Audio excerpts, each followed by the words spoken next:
So the subframe is gonna have to take the back seat for a while. I'm gonna prep the tank to go get powder coated. So this is, I've gotta get the tank prepped, the powder coat. I gotta get all this old paint off.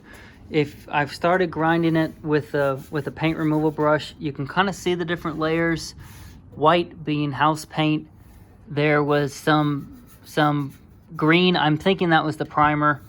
I don't quite know. I know it was originally black at some point. I don't know what the green is. I think it's the primer from BMW, but also there's a couple other colors in here.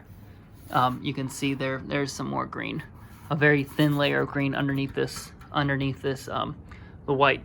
So I'm gonna remove all this paint now, and then I'm gonna send it off to a local guy that I know and have him powder coat it.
So with removing the paint, one thing I noticed, the bike was owned by a military guy at some point, and there used to be a star here, which kind of goes back to why I guess the bike was painted military green at some point under all this white and black.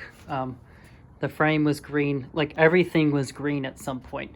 So it kind of makes sense that I was able to find a military star, like an old army star on the side of the tank here. You can kind of make it out. I thought I saw that on the other side, but I didn't know if that's what it was in fact, but looks like by doing it really light on this side, the sanding, you can kind of make it out.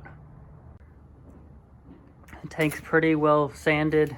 I have a lot of finish work to do, but it's the main part, the main layers are off. I'm gonna finish up this final part. The goal is to have it 100% looking like metal. Like kind of this part, there's still a little bit of paint. I'm probably gonna get at these parts with a hand sander just because I don't want to take too much of the metal off. But the majority of the house paint, it used to be black. That was the original color behind the emblem. It was black. Majority of the house paint is off, and I just got to keep at it. It's taking its time, but if you go slow, the paint doesn't heat up and it doesn't gum up the grinder, that disc on the grinder. So I'm just doing section by section, keeping everything nice and cool. So the tank is very much sanded. I'm waiting to see from the powder coater how much of this smaller paint I have to remove, and also going to see if he can't sandblast where the emblem used to be, as well as the weld line, just because I can't get in there with my cutoff wheel or my paint removal wheel. Also, I have a couple of deep dents that I can't get into, and I don't necessarily want to use chemical stripper if I don't have to, so I'm going to see if he can't sandblast those. I don't know if I'm going to, I don't think I'm going to have them, they're not very deep, but I don't think I'm going to have them Bondo this, just because the color I'm going with for the tank, I don't think you'll be able to tell. And it's not going to be a show bike, it's going to be used, it's going to get dented some more, so a little bit of patina and character doesn't bother me too much. But overall, the tank's looking pretty good, and I'm happy with how it turned out. So I spent the weekend removing as much as the paint as I could with the paint removal brush for the angle grinder. I'm going to come back and just get all these off. It will look like this this part when I'm done. I'm gonna do that this afternoon. I can't get in these deep dents. Also, I can't get in here just because it doesn't fit. And I can't remove any more of this paint with the chemical stripper that I have. It's just not working. So I'm gonna have the powder coating guy sandblast all this and just pay a little bit more money for him to do it and have it done right. So I'm gonna finish that up and send it off to him.